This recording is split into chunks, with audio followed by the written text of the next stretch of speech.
हम आ गए अपने आज के पहले डेस्टिनेशन पर जिसका नाम है क्यूकिन ऑफ गार्डन्स। ये गार्डन सिर्फ मार्च से मई तक खुला रहता है एंड यहाँ आने के लिए आपको स्पेंड करने पड़ेंगे 19.50 यूरोस। यहाँ के वर्किंग आवर्स हैं 8 AM till 7:30 PM all week. This is one of the most famous and beautiful flower gardens in the world and इसे गार्डन ऑफ यूरोप भी कहा जाता है। ये ट्यूलिप्स के लिए फेमस है एंड इस गार्डन को 1949 में बनाया गया था to showcase Dutch flower industry. ये 79 एकर्स में फैला हुआ है एंड यहाँ पे आपको थीम गार्डन्स भी मिल जाएंगे like English landscape, Japanese gardens and historical gardens. यहाँ काफ़ी छोटे छोटे पवेलियन या बोलू टेंट मिल जाएंगे showcasing different flowers and plant species like Oranje Nassau pavilion, the William Alexander pavilion and the Beatrix pavilion. इन सब में आपको डिफरेंट डिफरेंट फ्लावर्स देखने को मिलेंगे। तो आइए एंजॉय करते हैं यहाँ के व्यूज़ को मेरे साथ।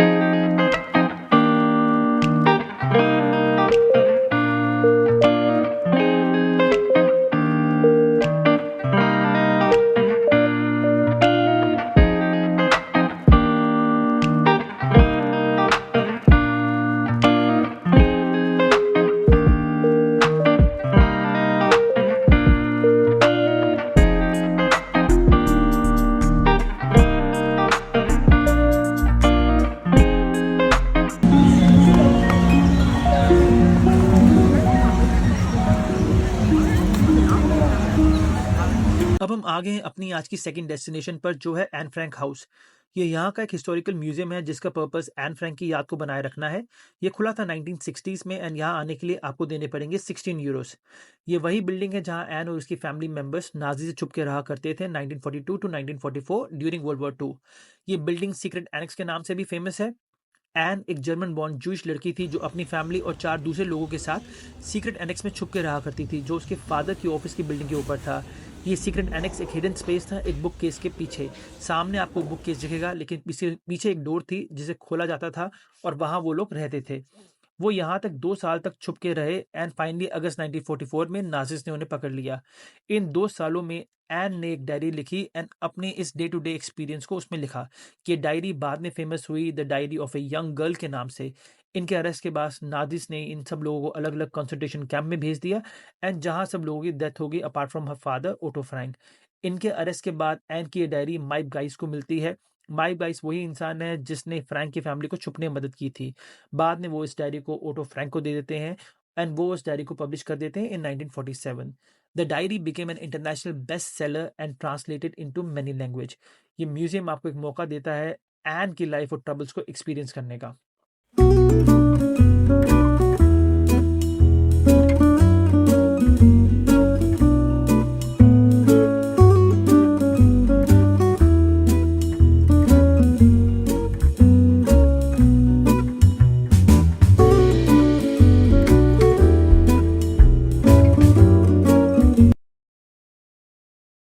अब हम जा रहे हैं अपनी आज की नेक्स्ट डेस्टिनेशन पे जो कि है द पैन केक बेकरी। हमने बहुत पॉजिटिव रिव्यूज सुने हैं इसके और ये लिटरली 5 मिनट्स के वॉकिंग डिस्टेंस पे है from the Anne Frank museum. यहाँ आके हमने ऑर्डर किया है यहाँ की famous hot chocolate and one sweet and one savoury pancake and trust me guys this place will not disappoint you. हम आ गए हैं अपने आज के थर्ड डेस्टिनेशन पर जो कि है वैन गोफ म्यूजियम। यहाँ आने के लिए आपको स्पेंड करने पड़ेंगे 20 यूरोस। यहाँ की टिकट्स जल्दी बुक हो जाती हैं तो यहाँ आने से पहले अपनी टिकट्स बुक करवा लें। ये रिक्स म्यूजियम की 15 मिनट्स के डिस्टेंस पे है और द पैन केक बेकरी से लगभग 30 मिनट्स के वॉकिंग डिस्टेंस पे और by 20 minutes via public transport.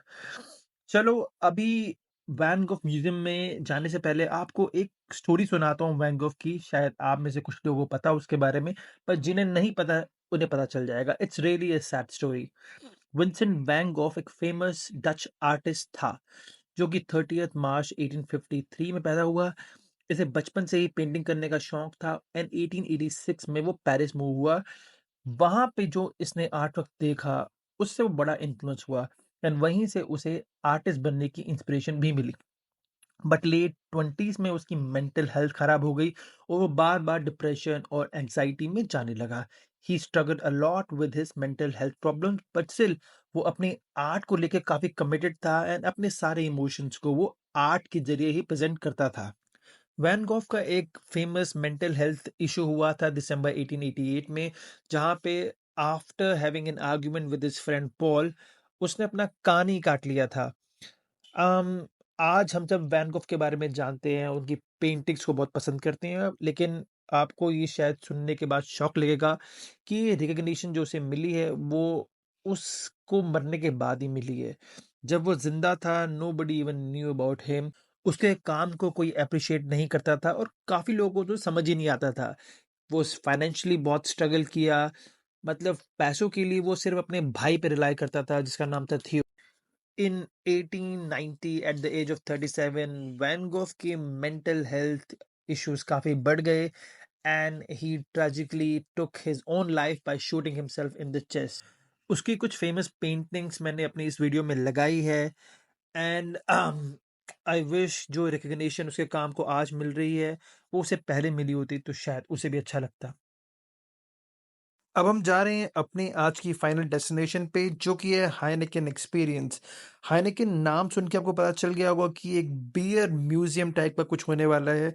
यहाँ जाने के लिए आपको स्पेंड करने पड़ेंगे 23 यूरोस पर पर्सन एंड एक्चुअली में ये बियर म्यूजियम ही है। यहाँ पे आपको हाइनेकेन की हिस्ट्री के बारे में बताया जाएगा, ये बियर कैसे बनती है, कैसे इसका टेस्ट दूसरी बियर से डिफरेंट होता है। एंड ये एम्स्टरडेम में है तो of course it's a Dutch beer company. ये एक्सपीरियंस काफ़ी इमर्सिव, इंटरैक्टिव एंड फन होने वाला है एंड टुवर्ड्स द एंड हमें एक बियर भी मिलेगी ट्राई करने के लिए। तो आइए एंजॉय करते हैं एक्सपीरियंस को।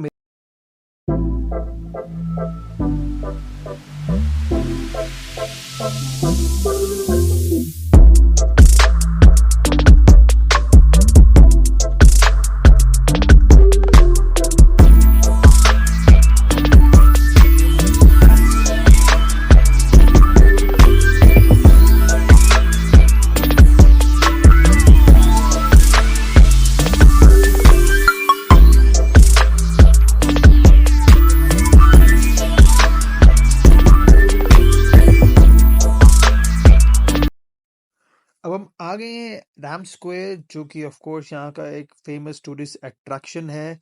रात के 8 बज चुके हैं बट स्टिल आप देख सकते हैं काफ़ी लोग यहाँ पे हैं। अब हमें लग रही है ज़ोरों की भूख और आज हम ट्राई करेंगे यहाँ के फेमस स्टूप वॉफल्स। ये डैम स्क्वायर के पास एक फेमस वॉफल स्टोर है जिसका नाम है वैन वंडरलैंड स्टूप वॉफल्स। तो चलिए वहीं चलते हैं और ट्राई करते हैं स्टूप वॉफल। जिनको पता नहीं है उनको मैं बता दूं, ये स्टूप वॉफल दो थिन वॉफल की लेयर होती हैं जिसमें कैरमल सिरप की फिलिंग होती है। मतलब जहां हम जा रहे हैं वो थोड़ी फैंसी वर्जन होगा इसका, but let's go check it out. हम आ चुके हैं अपनी वॉफल स्टोर पर और यहाँ पे भी काफ़ी लंबा क्यू है लाइक ऑलवेज। हमने लिए हैं ये दो वॉफल्स और यहाँ पे काफ़ी वैरायटी है, as you can see it is not like any other waffle store, this one is quite fancy. चलिए आज के लिए इतना ही, मिलते हैं कल, गुड नाइट।